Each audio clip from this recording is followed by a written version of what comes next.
Yeah, the foghorn. You know you would really like this story. It's about this lighthouse that has a pretty powerful foghorn. And there are these two guys who are manning the lighthouse. There's an older guy who's been there for a long time, and a younger guy who's sort of being initiated into the duties of life in the remote lighthouse.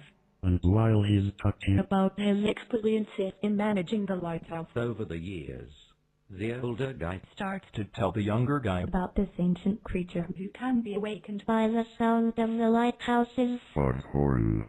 So one night, when the guys are playing chess or something. The older guy decides to demonstrate the power of the foghorn by testing it to see if it will work. its remote voice A kind of mournful cry that can summon this creature from the deep. A creature from centuries back.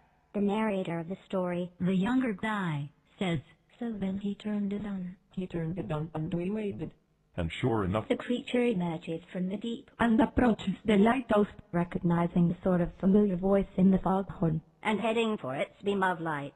and in a way it sort of looks like the lighthouse. The way that the lighthouse is attached to the land. coming up out of a jetty on the water. It kind of mirrors the shape Of the creature, with its long neck rising out of the water, sort of like those pictures of the Loch Ness Monster or something. And it sort of sounds like it, like the moan of a foghorn. So then the foghorn calls and the creature responds to it. And again the foghorn calls. and the creature responds.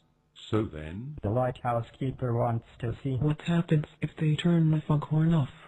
And they turn it off, but the creature keeps calling, and eventually realizes that it's alone, that it's not dealing with one of its own, that it's been duped, that it's dealing with a kind of automated voice. which sort of confuses the creature Who can no longer get a response from what it thought was some kind of fellow creature, and so it attacks the lighthouse and starts to destroy it. The two men hide in the cellar. While the creature demolishes the whole lighthouse.